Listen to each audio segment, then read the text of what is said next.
Le projet de plateforme territoriale solidaire a été initié par l'ARS Nouvelle-Aquitaine pour répondre aux problématiques des établissements en termes de recrutement et en termes d'attractivité de nos métiers du médico-social. Lancé en 2021 un appel à manifestation d'intérêt pour solliciter les établissements qui souhaiteraient porter ce type de plateforme à l'échelle d'un département. C'est comme ça que la Maison du Douglas à Mercœur a été retenue pour porter ce type de plateforme territoriale solidaire sur notre territoire corrézien.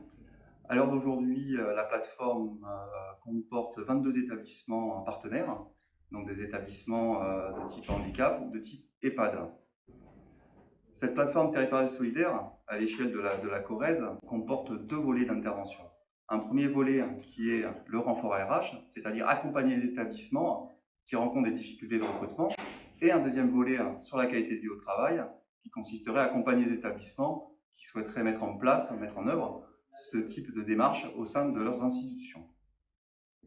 Je vais maintenant laisser la parole à Laetitia Chazal, la coordinatrice de la PTS en Corrèze, qui va décliner l'ensemble de ses missions. En ce qui concerne le volet RH, la plateforme territoriale solidaire a pour ambition de venir en renfort des établissements dans une démarche de coopération solidaire destinée à lutter contre l'absentéisme et les difficultés fortes de recrutement. Cela se traduit par des actions concrètes telles que la mise en commun d'un pôle de remplacement à l'échelle du territoire via l'application Hublot, des partenariats étroits avec les acteurs de l'emploi et les organismes de formation, et la participation à des événements ponctuels tels que les job dating ou les forums.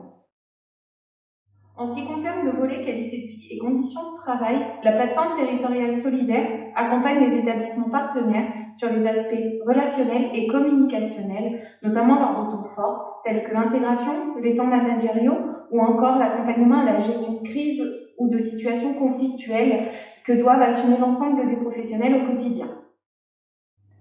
L'objectif est également de voir diminuer certains indicateurs RH, tels que l'absentéisme, les rotations de personnel, les ETP vacants ou encore même le recours à l'intérim, et ainsi développer l'attractivité de nos métiers du médico-social. Cela se traduit par des actions concrètes comme la formation et l'accompagnement d'animateurs prévention dans chaque établissement, des formations communes sur l'épuisement professionnel, les risques psychosociaux ou encore sur la communication en collaboration avec Harmonis, des ateliers Manger mieux animés par Restonis ou encore des ateliers de prévention routière.